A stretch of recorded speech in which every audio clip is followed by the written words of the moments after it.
Good morning everyone. Political science के सभी students का एक बार पुनः मैं श्रीमती मौरी देवी तापड़िया कन्या महाविद्यालय जसवंतगढ़ के इस यूट्यूब चैनल पर हृदय की गहराइयों से हार्दिक अभिनंदन एवं बहुत बहुत स्वागत करता हूं। और आज काफ़ी दिनों के बाद में अपनी बीए जो फाइनल ईयर है, बीए जो थर्ड ईयर है, इसकी जो पोल साइंस की IR इंटरनेशनल जो रिलेशन है, अंतर्राष्ट्रीय संबंध वाली जो हमारी पुस्तक है, उसकी काफ़ी दिनों बाद में क्लास हो रही है। और इसका कारण ये था कि मैं इतने दिन से 15 जून के बाद में कॉलेज का जो प्रचार प्रसार का जो प्रमोशन का काम है उसमें लगा हुआ था, इसलिए समयाभाव होने के कारण मैं है वो आपकी क्लास वो नहीं ले पाया नियमित। इसके लिए मैं वो खेद जाहिर करता हूँ। इसलिए अब काफ़ी दिनों बाद आज हमारी जो क्लास है वो आगे हम बढ़ाते हैं। आज हमारी जो एक क्लास है ये पोल साइंस की IR अंतर्राष्ट्रीय संबंध, इसमें आज हम पिछली जो हमारी क्लासें थी परिवेश, उसमें हम राष्ट्र हित है, विदेश नीति है, इसकी चर्चा कर चुके थे। आज हम एक दुनिया के जो सुपर पावर शक्ति अमेरिका है, अमेरिकी विदेश नीति, इसके जो निर्माण के आधारभूत तत्व है, इसकी हम चर्चा करेंगे। तो आज की क्लास में हम आज अमेरिका की जो फॉरेन पॉलिसी है उसके बारे में जानेंगे। अमेरिकी विदेश नीति निर्माण के आधारभूत तत्व है, US फॉरेन पॉलिसी बेसिक जो फैक्टर्स है उसकी हम चर्चा करेंगे। संयुक्त राज्य अमेरिका की विदेश नीति वहाँ के निवासियों के चरित्र और उनकी महत्वाकांक्षाओं। संयुक्त राज्य अमेरिका की विदेश नीति है तो वहाँ के निवासी है, वहाँ के अमेरिका के जो मूल निवासी है, उनकी जो महत्वाकांक्षाएं हैं उन पर निर्भर करती है। तो अमेरिका की जो विदेश नीति है वहाँ के निवासियों के चरित्र व उनकी महत्वाकांक्षाओं, अंतर्राष्ट्रीय समस्याओं के प्रति उनकी प्रतिक्रियाओं एवं वहाँ के राष्ट्रपति और कांग्रेस के संयुक्त प्रभाव पर आधारित है। अमेरिका की विदेश नीति किसी भी विदेश नीति की भांति वहाँ की जनता के ऐतिहासिक अनुभवों, भौगोलिक स्थिति, प्राकृतिक साधन, सुरक्षात्मक शक्ति, मानवीय स्रोत, गृह नीति और दबाव गुट, संवैधानिक बंधन और दलगत सहयोग, विदेशी मामलों आदि पर आधारित है। अमेरिकी विदेश नीति के महत्वपूर्ण जो निर्माणक तत्व है वो निम्नलिखित है, इनकी हम चर्चा करेंगे कि अमेरिकी जो विदेश नीति के निर्माण करने वाले जो महत्वपूर्ण तत्व है वो कौन कौन से है। तो भौगोलिक स्थिति, प्राकृतिक साधन, सुरक्षात्मक शक्ति, मानवीय स्रोत, गृह नीति और दबाव गुट, संवैधानिक बंधन और दलगत सहयोग। अब सबसे पहले भौगोलिक स्थिति। एक फ्रांस का एक राजदूत है, कहाँ का? फ्रांस का। तो एक फ्रांसीसी राजदूत या फ्रेंच राजदूत ने कहा है कि ये देश ऐसा भाग्यशाली है। कौन सा? अमेरिका की उत्तर और दक्षिण में तो इसकी सीमाओं पर निर्बल पड़ोसी बसते हैं कि ये अमेरिका ऐसा भाग्यशाली देश है जिसके उत्तर और दक्षिण में तो इनकी जो सीमाएं हैं उन पर कौन से देश बसते हैं? निर्बल पड़ोसी। मतलब अमेरिका का कोई भी पड़ोसी देश है वो क्या नहीं है? ताकतवर नहीं है। तो ये अमेरिका का क्या है? भाग्य है। और पूर्व एवं पश्चिम में समुद्र है इनके। भौगोलिक स्थिति की दृष्टि से अमेरिका भाग्यशाली है। उसके पास प्राकृतिक जो साधन है उनके विपुल भंडार है। अमेरिका के पास जो प्राकृतिक साधन है, प्राकृतिक जो संपत्ति है, उसके क्या है? विपुल भंडार है। और इसका जो बसावट है वो भौगोलिक स्थिति ऐसी है कि उत्तर और दक्षिण में तो निर्बल देश है और पूर्व और पश्चिम में क्या लगता है? समुद्र लगता है। तो भाग्यशाली देश है अमेरिका। इस भौगोलिक स्थिति के कारण अमेरिका की विश्व में वाणिज्य और व्यापार में आशातीत वृद्धि हुई है। अमेरिका की आधारभूत नीतियां उसकी भौगोलिक स्थिति और पश्चिमी गोलार्ध की सुरक्षा के लिए अनुकूल परिस्थितियों से उत्पन्न हुई है। जलवायु, पहाड़ों और नदियों ने राष्ट्र के विकास और एकता में क्या नहीं पहुंचाई है? बाधा नहीं पहुंचाई है। अमेरिका की भौगोलिक स्थिति ऐसी है कि उसने इसके जो राष्ट्रीय एकता है इसमें क्या नहीं पहुंचाई है? बाधा नहीं पहुंचाई है। दूसरा है प्राकृतिक साधन है। प्राकृतिक साधन यदि आर्थिक आत्मनिर्भरता शक्ति का एक तत्व है तो अमेरिका आवश्यकता पड़ने पर सभी खतरों का क्या कर सकता है? सामना कर सकता है। खाद्योत्पादन जो कि कभी गृह समस्या थी, कभी अमेरिका के खाद्यान्न की समस्या थी, परंतु आज अमेरिका है खाद्यान्न के मामले में क्या हो गया है? आत्मनिर्भर हो गया है। और आज ये विश्व के विभिन्न जो कमज़ोर देश है उनको क्या करता है? खाद्यान्न है ये भेजता है। खाद्योत्पादन जो कि कभी गृह समस्या थी, आज अमेरिकी अंतर्राष्ट्रीय संबंधों में एक महत्वपूर्ण विषय बन गया। आज खाद्यान्न जो आत्मनिर्भर है ये अमेरिका का क्या बन गया है? एक महत्वपूर्ण ताकतवर विषय बन गया है। अगला है सुरक्षात्मक शक्ति। निर्बलता सुरक्षा का कोई विकल्प नहीं है। उन नीतियों की अपेक्षा जो उच्च आदर्शों और ऊंची आशाओं पर आधारित होती है, शक्ति नीतियां अधिक सफल होती है। अमेरिका के लोगों का विचार है कि विदेश नीति को सैनिक कार्यक्रम द्वारा सहायता मिलनी चाहिए ताकि राष्ट्र को क्या रखा जा सके, सुरक्षित रखा जा सके। विदेश नीति को क्या मिलनी चाहिए, सैनिक जो वहाँ की सेना है उसकी सहायता मिलनी चाहिए ताकि राष्ट्र है उसको क्या रखा जा सके, राष्ट्र को सुरक्षित रखा जा सके। अगला जो है वो है मानवीय स्रोत।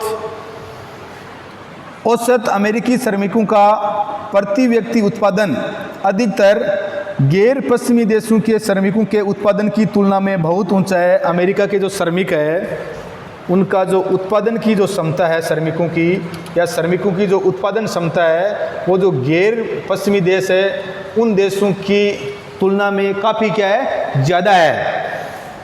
अमेरिका की विदेश नीति के निर्माण में इस प्रकार उसकी जनसंख्या के आकार और गुणात्मक विशेषता का क्या है, महत्वपूर्ण हाथ है। अगला जो है वो है गृह नीति और दबाव गुट। अमेरिका की जो गृह नीति और वहाँ पर विभिन्न प्रकार के दबाव गुट है, विभिन्न प्रकार के दबाव समूह है, उनकी भी अमेरिका की विदेश नीति का निर्माण करने में महत्वपूर्ण भूमिका है। गृह नीति और दबाव गुटों का अमेरिका की विदेश नीति पर इतना प्रभाव पड़ता है कि अनेक बार अमेरिका की कार्यपालिका के लिए उसकी अवहेलना करना असंभव हो जाता है। काफ़ी बार जो गृह नीति और दबाव गुट है इनका अमेरिका की विदेश नीति पर इतना प्रभाव पड़ता है कि जो अमेरिका की जो कार्यपालिका है, अमेरिका की जो कांग्रेस है या जो अमेरिका का राष्ट्रपति अध्यक्षात्मक जो वहाँ की शासन प्रणाली है, उनको भी अपनी जो गृह नीति है उनमें क्या करना पड़ता है, परिवर्तन करना पड़ता है।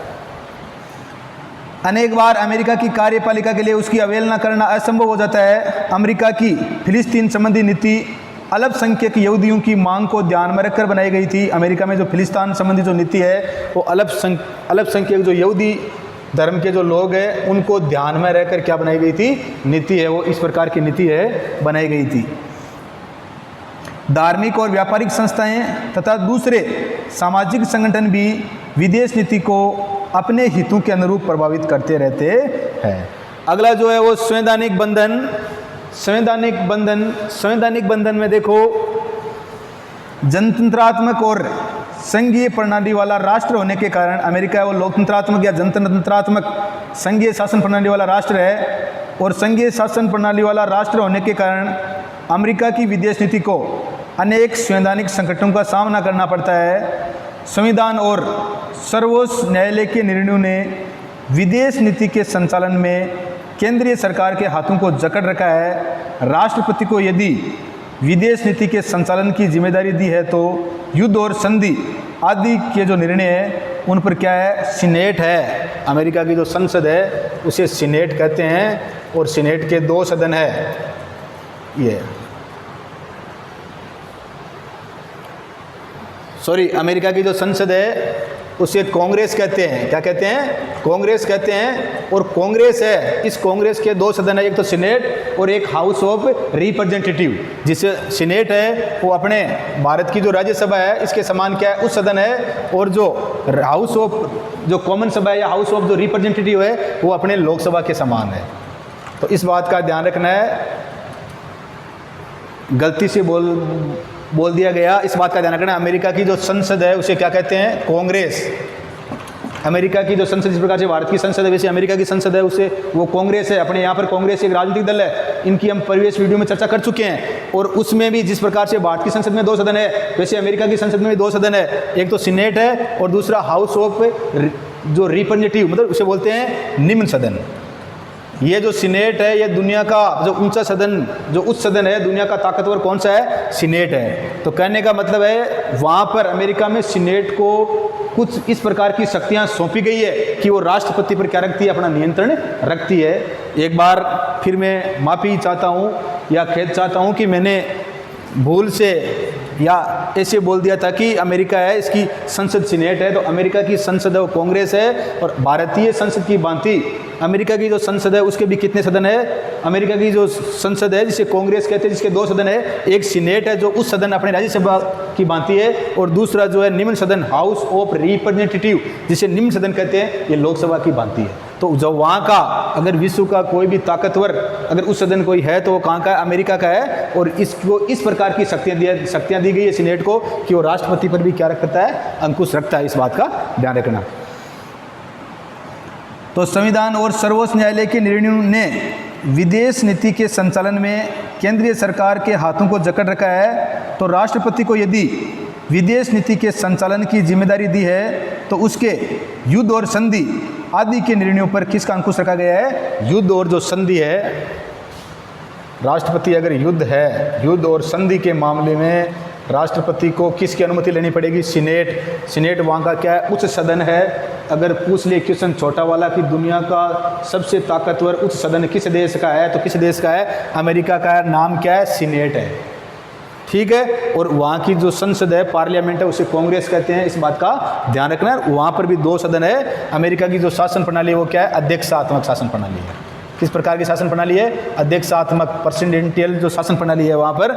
और जो राष्ट्रपति अगर युद्ध और जो अगर संधि या समझौता अगर किसी देश से करते हैं तो उसके लिए उसको उच्च सदन जो सीनेट है उसे क्या लेनी पड़ेगी? सहमति लेनी पड़ेगी। और वहाँ की जो सीनेट है उसमें अमेरिका में वर्तमान में 50 राज्य है और सीनेट में सभी राज्यों का समान प्रतिनिधित्व है, चाहे राज्य बड़ा हो चाहे छोटा हो।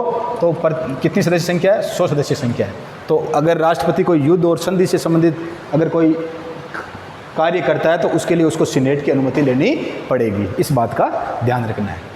अगला जो है वो है दलगत सहयोग। अगला जो है वो है दलगत सहयोग है। अमेरिका की विदेश नीति का निर्माण बहुत कुछ दलगत सहयोग और प्रशासनिक समन्वय पर निर्भर रहता है। विदेश नीति के संचालन में उस समय बहुत कठिनाई अनुभव होती है जबकि राष्ट्रपति उस दल का नहीं होता है जिसका कांग्रेस में क्या होता है? बहुमत होता है। अगर ऐसा हो जाए, कांग्रेस वहाँ के 2 सदन, एक सीनेट और दूसरा हाउस ऑफ रिप्रेजेंटेटिव, और अगर यहाँ पर राष्ट्रपति तो दूसरे दल का बन गया और या जिस दल का राष्ट्रपति बना है उसका उन दोनों सदनों में क्या नहीं है? बहुमत नहीं है, तो इस जगह वहाँ पर क्या जाती है?